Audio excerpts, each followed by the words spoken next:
السلام عليكم ورحمة الله وبركاته.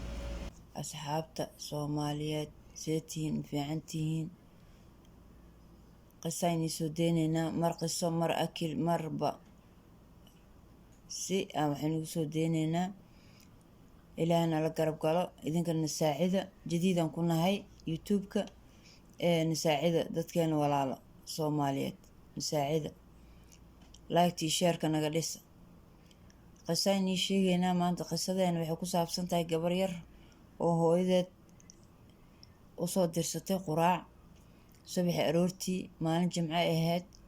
quraacdii markii loo soo diray dariiqa dhan waa wada cidlo, qof ma joogto, dukaamadu way xiran yihiin calashaan dadku waxay isku diyaarinayaan salaada khudbada.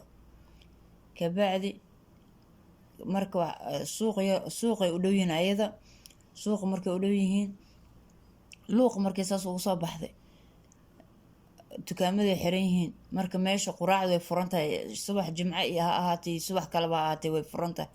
gabdhaha yaryariiska marka waxaa la dhahaa 12 jir 13 jir meelahaas way gabadha waxaa la yiri bax quraac soo gad. quraacdii u baxday subax aroornimo oo 1 saac subaxnimo ay tahay waaye. quraacdii u baxday markay soo gadaysay dariiq waxay ku aragtay eegiya bursaday.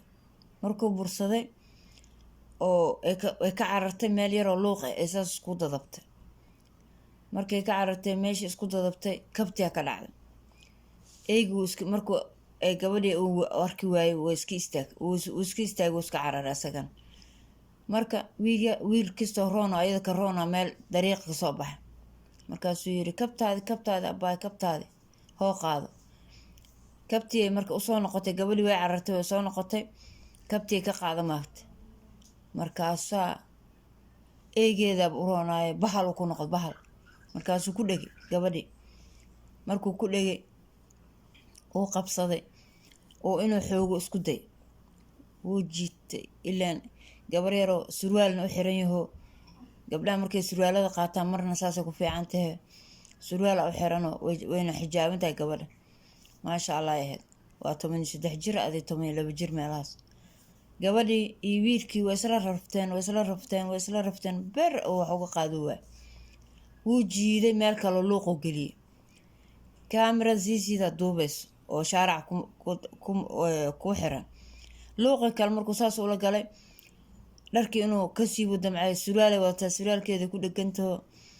waa ayadana cideedina quraaci ka sugaan miskiinta ayadana meeshaana lagu rafaadinayaa welina ilaahay waxba kuma keen.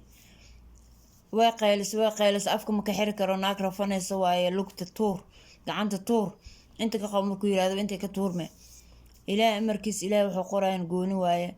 waxay sameysay gabadhii naaga waxa ugu soo baxday guri kore daaqaday ka furtay. markaasay tiri maxaa kugu dhacay markaasoo cago wax ka day wuu cararay. alxamdulillaah dharkeeda isku soo xeedatay ilaahayna waxba ma goynin.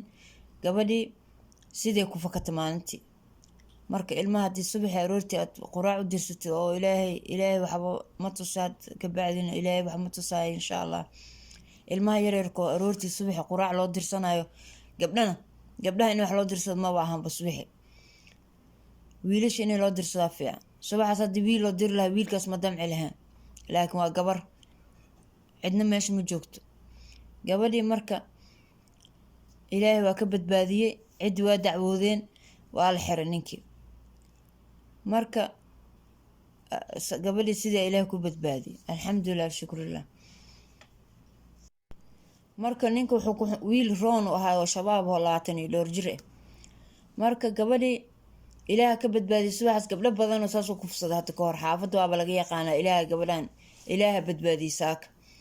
marka insha allah ilaahay hadda waa la xiray xukuna u socda asagana waa la xiraa laazim waa gabadhaas hadda maanta hadduu kufsan lahay wax dhan waxay ahaan lahayd dhib dhan u soo gaarsiin lahay waa la xiraa waa la soo edbina. marka sheekadeen saas ku dhamaatay. gabdhahan ilaahay amaansado meel kastay joogaan waa hilib meel yaallo insha allah bismillah. like sharekana noogu saacida. marna raashina inii soo gelinaynaa youtube-ka marna qisa inii sheegaynaa insha allah bismillah nala garab gala. kanalka waxaa ku qoran Leila Channel nagu saacida like sheerka yaa meel dheerna gaarsiiya. Insha Allah. Salaamu calaykum.